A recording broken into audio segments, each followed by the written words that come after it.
The Prophet Muhammad's covenants of peace with non-Muslims. Western writers have given a negative depiction of the Prophet Muhammad. The Prophet was no more a provocateur of violence than Jesus of Nazareth. Both figures have had their followers later engage in violence, sometimes falsely under their names, just to justify their actions. Like Jesus, there were many attempts upon Muhammad's life. Muhammad had to hide in a cave because of his message. His followers also had to flee for safety with a Christian king. He fled to Medina, seeking refuge there from aggressive opponents in Mecca. When he did return victoriously to Mecca, he gave strict instructions not to harm any of his former oppressors. The creation of the covenants came about through an invitation by conflicting religious and social parties in Medina, requesting him to resolve their conflicts. They were Jewish, Christian, and tribal believers who were constantly at odds in resolving community disruptions. The Covenants of Medina were guidelines drawn up among the conflicting groups by which they would establish relationships of mutual tolerance and support. This covenant became the first of many the Prophet would inspire that promoted the protection of Christian monasteries, its monks, its pilgrims, and their properties. Some additional covenants would extend to protecting other non-Christian or non-Muslim communities. All these would come under the personal protection of the Prophet himself. Over the years, numerous such covenants were written by the Prophet and his followers, and they formed a pattern of peace that governed many societies for centuries. It is these covenants that will be the focus of our sessions.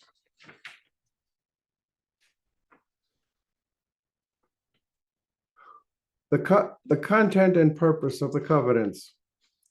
The covenants were declarations and commitments by the signers, invoking their religious commitments of conscience. No group would attempt to impose their own beliefs upon another, and all would protect as a sacred obligation the individual rights of each other regarding customs and practices. It was understood that in a time of personal peril, each would come to the defense of the other. This was a radical measure where previously armed conflict among these groups had been prevalent. As stated, the commitment to the covenants was freely accepted as words of personal honor and dignity, binding all in a solemn oath for the benefit of the common whole. The Prophet himself placed his seal of personal approval, and his commitment, whereby any violation would be considered an affront to his own dignity. When he proclaimed his protection for any potentially threatened groups, it was his binding word and resolution.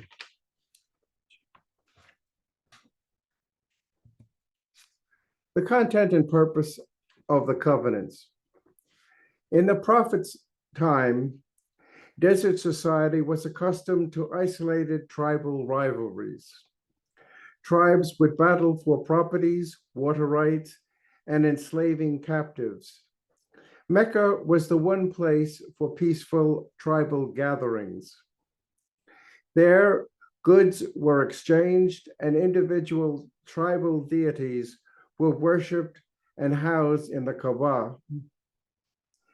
Each worshipped in their own fashion, and this served as a means of tribal identity. The notion of only one God rather than many was considered an attack on their way of life. This is why the Prophet Muhammad became an outcast, and he and his followers had to flee for their lives. The Prophet had gained a reputation as a trader and a traveler who had been in caravans throughout the region, and as an arbiter among different cultures. A dispute arose in Medina among the rival factions, and he was called as to be a mediator of disputing interests. He was able to unite the different groups through their agreeing to a mutual covenant, the Covenant of Medina. All parties agreed to respect differing opinions and live in harmony and respect. This would be the first of many such covenants protecting Christians and non-Muslim societies. They have only recently been discovered and translated from their original Arabic. The covenants were primarily understandings of a spirit of personal commitments to avoid conflict in resolving differences through dialogue and mutual consent. They were mutual commitments to determine the terms of agreements. Failure to comply would bring discredit and disgrace to their families and their tribe. They were freely made commitments without any force placed to the terms of the covenant, especially regarding the protection of all the co-signers. A violation of the covenant, especially regarding the protection of all, was an insult to the prophet and to the God who oversaw them. They were, however, non-punitive reprisals for non-compliance other than social isolation. Scientific discoveries of textual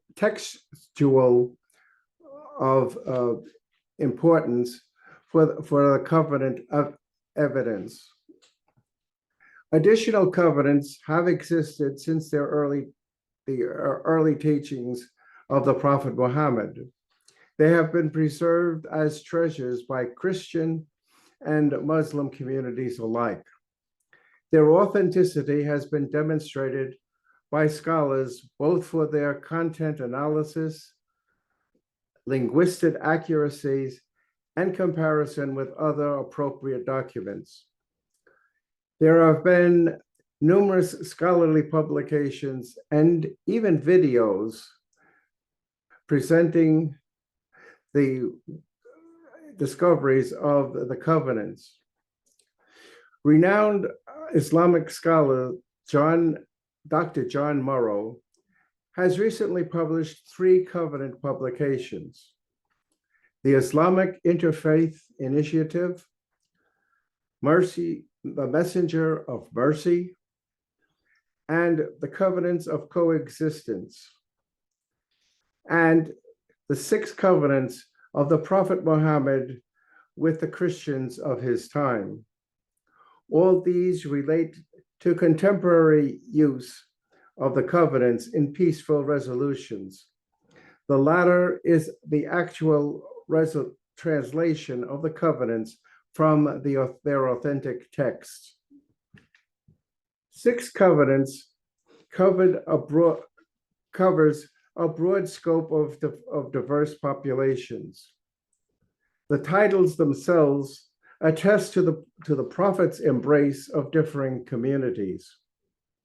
They include such titles as the covenant of to the monks of Mount Sinai, the Christians of Persia, the Christians of Najran, the Assyrian Christians, and 3 separate covenants with the Christians of the world. All these reflect a common bond of affection that Muhammad shared with the believers of non-Muslim communities. The Messenger of Mercy, the book has in its foreword, contains a statement by Dr. Craig Considine of Rice University, and it says that the covenants provide the means to build a bridge of understanding and love across religious, cultural, and natural divides around the world. Dr. Morrow's translation includes the following words of the Prophet Muhammad, and we'll quote, "If anyone breaks the covenant herein proclaimed, he has broken the covenant of Allah. If a monk seeks protection, I am behind defending him from every enemy. If with the people of the book, there is no strife. If a Christian woman enters a Muslim household, she will be received with kindness. She shall be given the opportunity to pray in her church." This is from the covenants with the monks of Mount Sinai. Quote, "No Christian shall be brought by force to confess Islam. No Christian shall be tyrannized or oppressed by my people. If any Christian woman shall marry a Muslim, it shall be permitted to her to continue in her church." This is from the covenant with the Christians of Persia. There is a consistency in words, thought, and intent throughout all 6 published covenants.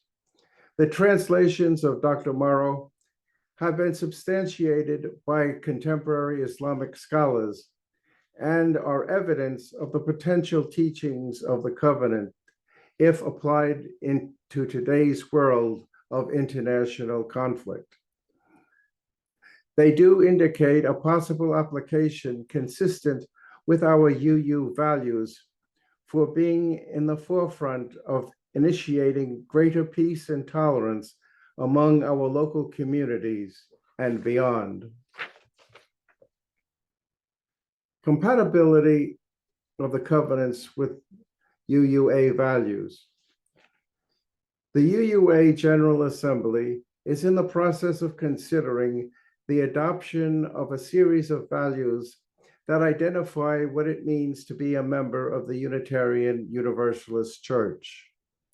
Among these are pluralism, generosity, interdependence, equity, justice, and transformation, all of which are bound together by the value of love.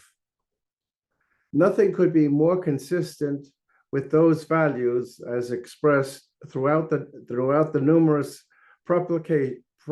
proclamations of the covenant.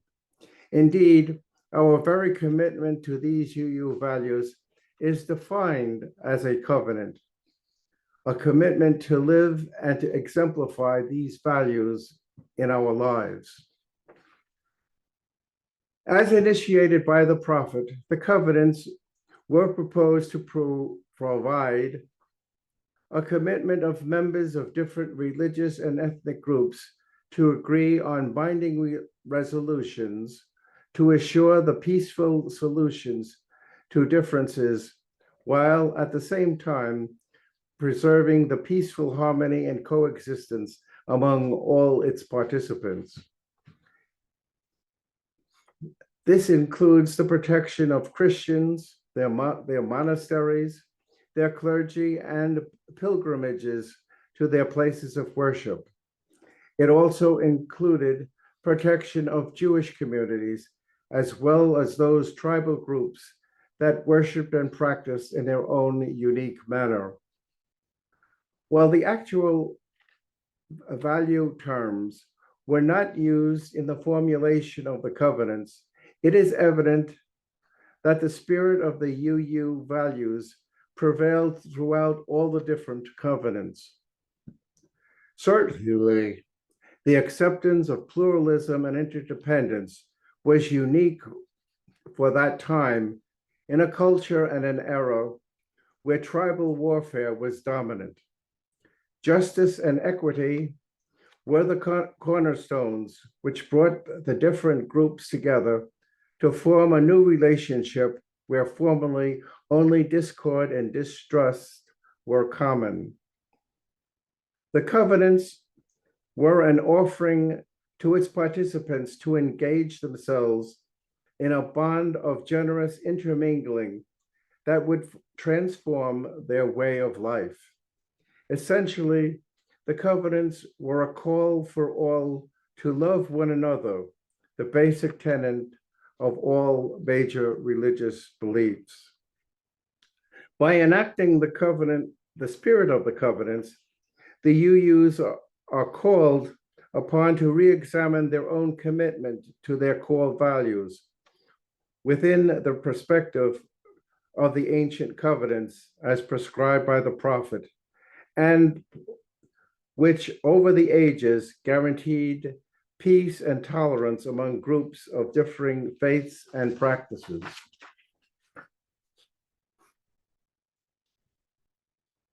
Implementing the covenants throughout the world.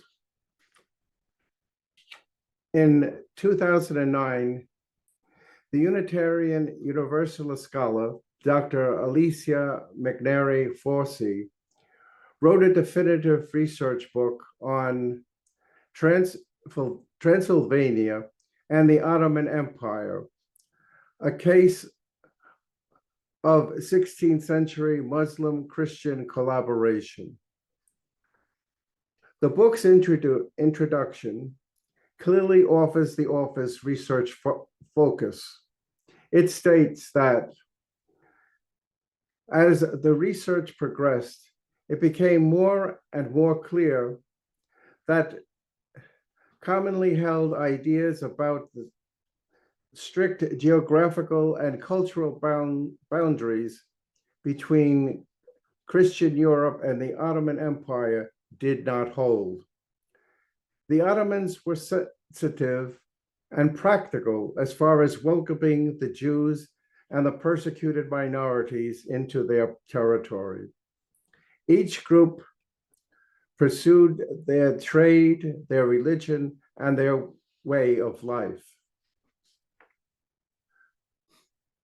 For the reasons for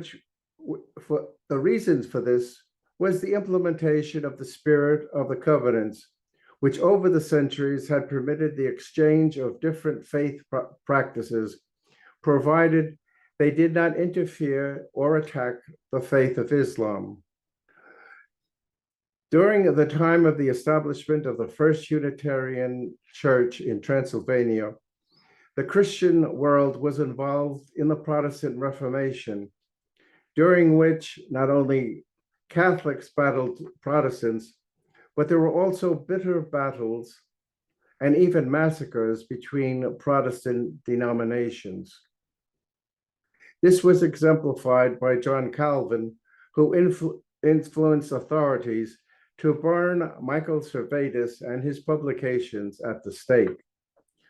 Without the tolerance of the Muslim covenants, there would have been little possibility of even the establishment of the Unitarian communities in Transylvania. While her book focuses on the 16th century Ottoman Empire, it does not mention the 800 years of peaceful coexistence among Muslims, Christians, and Jews, the 800-year convivencia on the Iberian Peninsula. There, the Muslim covenants were lived and respected until 1492, when Catholic monarchs initiated the reconquest of the territory and the imposition of the Inquisition, during which both Muslims and Jews were forced to either leave their lands or convert to Christianity. Implementing the covenants throughout the world. The covenants practiced in other nations. The impact of the covenants might not have been fully understood had it not been for the research and translation of Dr. John Morrow. His translations of the six covenants clearly describe the Prophet Muhammad's personal commitment to foster and preserve the peace among Islam and those of different faiths. What is also remarkable are the statements of contemporary experts in the quote, the Covenants of Initiative, in which worldwide theologians endorse the contents of the published covenants. They state that we, scholars and non-scholars, append our names to the following declaration. We, the undersigned, hold ourselves bound by the spirit of the covenants of the prophet that have the force of law in the Sharia. As fellow victims of the terror and godliness, the spirit of militant secularism and false religiosity now abroad in the world, we understand your sufferings as Christians through our sufferings as Muslims, and gain greater insight into our own suffering through the contemplation of your suffering. May He, the most merciful, strengthen us in full submission to His will, to follow the spirit and letter of the covenants of the prophet with the Christians of the world. The passage goes on to state that Muslims need to break with the growing identification of Islamic terrorism with all of Islam. As the Constitution of Medina, the covenants call its adherents to no longer live based on tribe or blood relationships, but rather to protect everyone regardless of race, ethnicity, religion, sex, class, or wealth. All are called to be, quote, one community in peace and justice, unity, loyalty, brotherhood, and sisterhood. Arab and Jewish tribes of Medina accepted the Constitution in good faith, bringing peace to a city prone to civil war. These are the commitments that the cited scholars have endorsed. In the book, Mercy, the Messenger of Mercy, the Covenants of Coexistence, Dr. Morrow cites in an open letter to the followers of the sects declared, quote, to be the, quote, Islamic State, in which he says that it is forbidden in Islam to issue fatwas without all the necessary learning requirements. One cannot, quote, cherry pick without considering the entire Quran and the Hadith. And he lists a number of those violations of Islamic laws and traditions. In a further segment, he cites the New Alliance of Virtue, whose principles include human dignity, freedom of conscience, tolerance, justice, peace, mercy, kindness, keeping the covenants, and solidarity. All evidence to the fact that there is a profound relationship between the prophetic covenants and the UU listing of virtues and values. Most know about the expulsion of the Jews in 1492, but previously they had been expelled from England and Wales in 1290, and prior to that from France in 1182, from Germany in 1100, and Crimea in 1016. Their destination for their relocation became the Ottoman Empire, Tunisia, Egypt, Cyprus, and what is now Turkey and Morocco. Their linguistic skills and marketing abilities proved to be beneficial for the Muslim world, with the protection offered to them through the covenants, they prospered, as did the vast Ottoman Empire. Impact of the covenants in the creation of the Unitarian Church. As previously indicated, the religious environment at the time of the establishment of the first Unitarian Church was anything but holy. The reaction of clerical abuses in the Roman Catholic Church, numerous reformers arose to preach their interpretations of the Christian scriptures. Among these were Calvin, Knox, Zwingli, Henry VIII, and a host of others inspired to impose their positions on their populations. Violence and war frequently were the means of imposed conversion, similar to that of the Inquisition of past decades.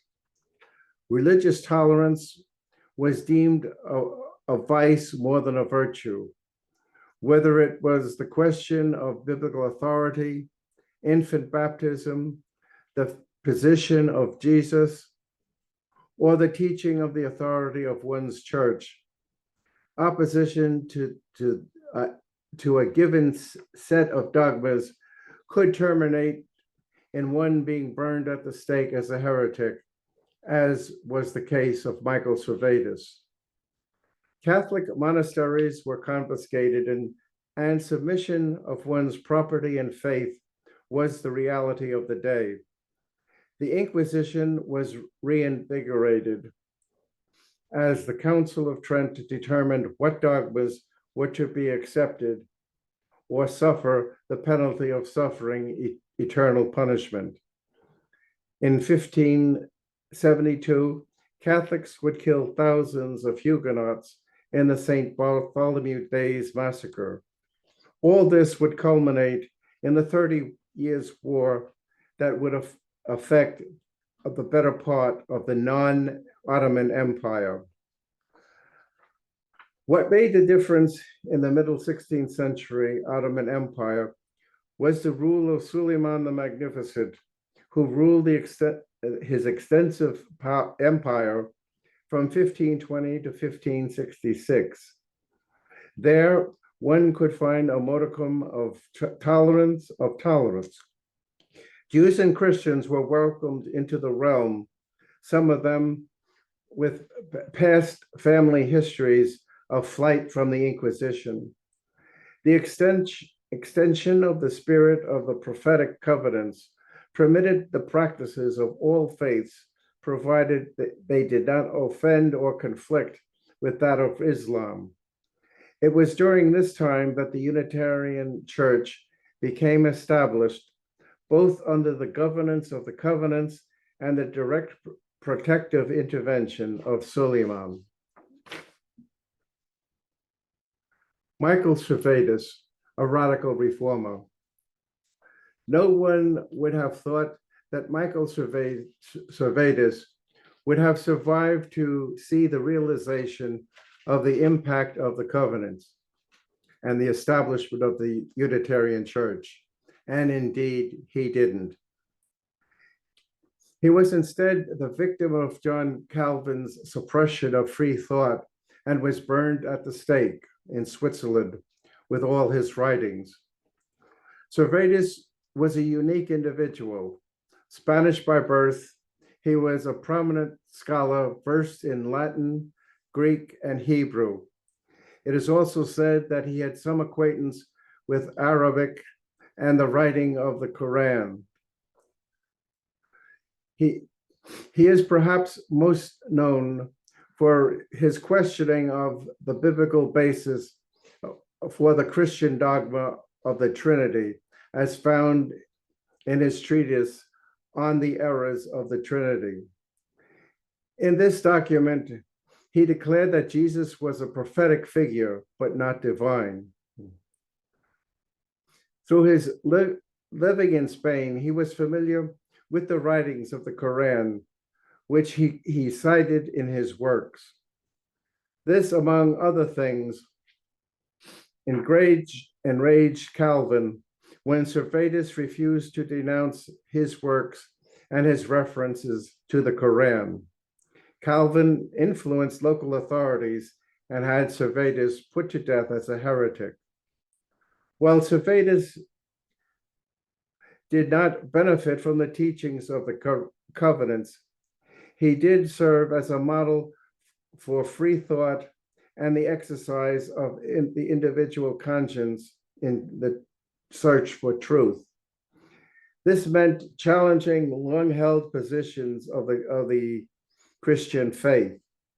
It will be noted that a few decades after his death, his challenge to radical thinking was something that was tolerated only in the Ottoman Empire, but it was persecuted in countries professing the Christian faith. The teachings of the covenants made it possible for free-minded thinkers to establish the first Unitarian churches in Pennsylvania, all with the permission and the protection of the Muslim Sultan. Failures in implementing the covenants. While it is only recently that covenants of the prophet have been rediscovered and translated into modern languages and promoted by international scholars of faith, it is obvious to note that throughout the ages there have been serious violations of these norms of peace. No matter what the professed faith, some will use religion to justify violence upon others. History is full of examples of such practices, be they Muslim, Christian, Jewish, Hindu, or Buddhist. Tolerance and respect for the dignity of others has always been challenged. Be it an inquisition, domination, or fundamentalism in all its forms, the basic concepts described in the covenants continue to be the model for tolerance and mutual understanding. Those who promote violence reject the wisdom found in the covenants. Anti-Semitism and Islamophobia continue to rise even in the so-called sophisticated segments of society. Political religious nationalism separates one's affiliation of believers from those of non-believers, sometimes referred to as the others. Race and gender propose a system of the haves and the have-nots. Such a scenario was not unknown to the Prophet Muhammad. This was precisely what gave origin to the covenants. It is not a matter that at times the covenants have been tried and apparently failed, but rather that the covenants have not been tried and humanity has suffered the consequences. This is the challenge we face today in attempting to make the covenants and our UU values a matter of practice and not just theory. Application of the covenants in today's society. It is simply naive to think that the covenants is it simply naive to think that the covenants could be implemented today?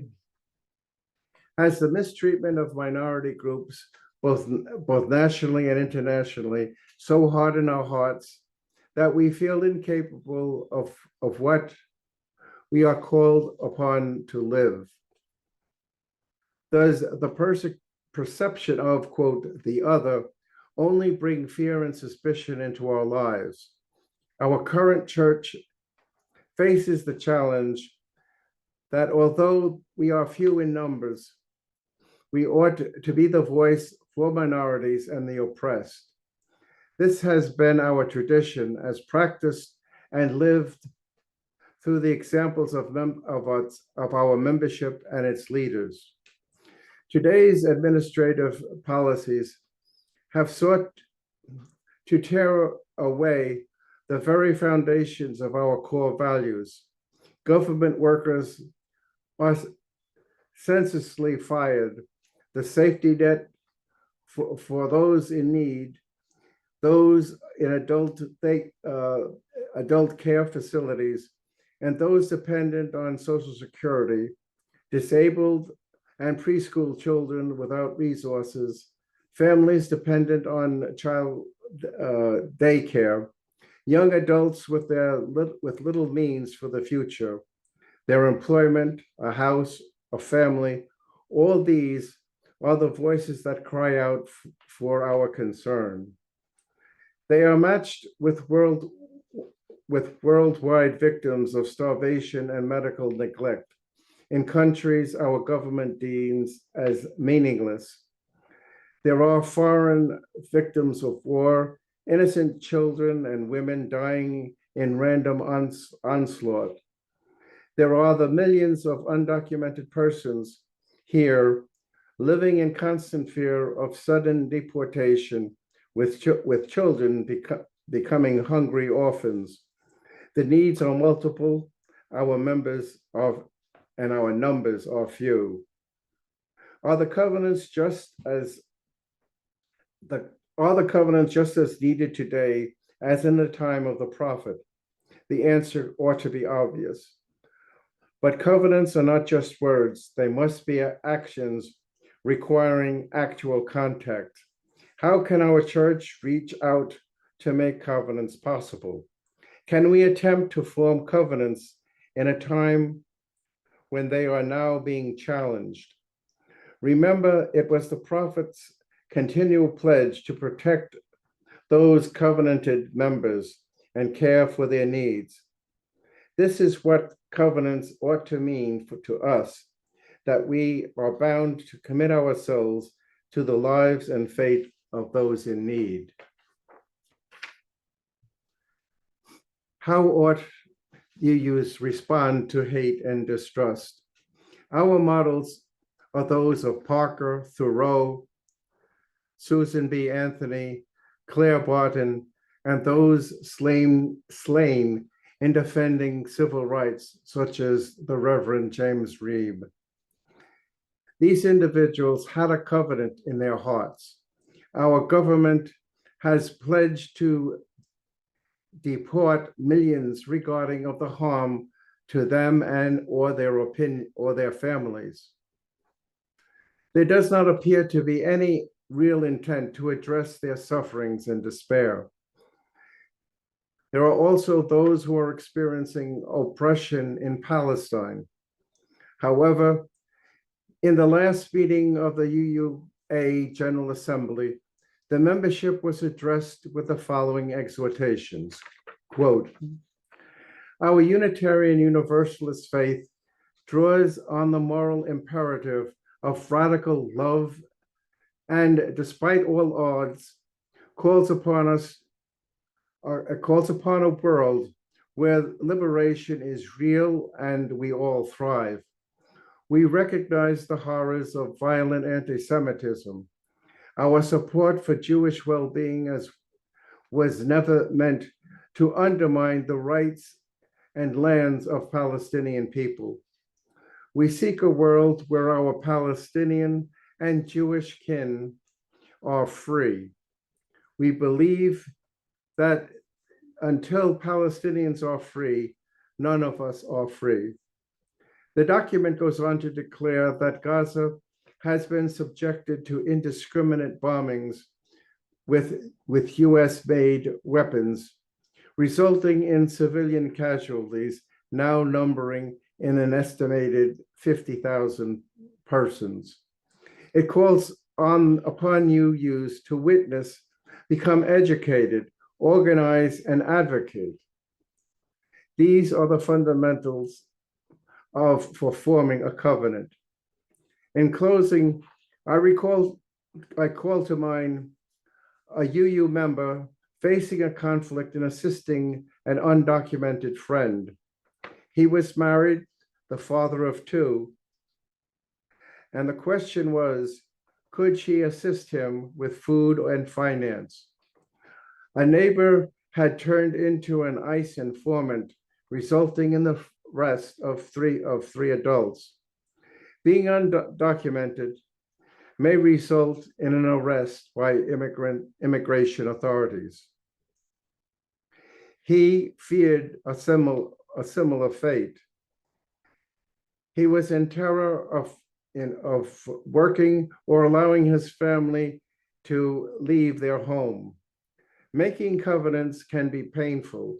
Should the UU church member follow the dictates of her conscience or the law of the land? But in order for any form of covenant, she had first to become friends with the undocumented and establish a relationship of trust. That is what it means to form a covenant.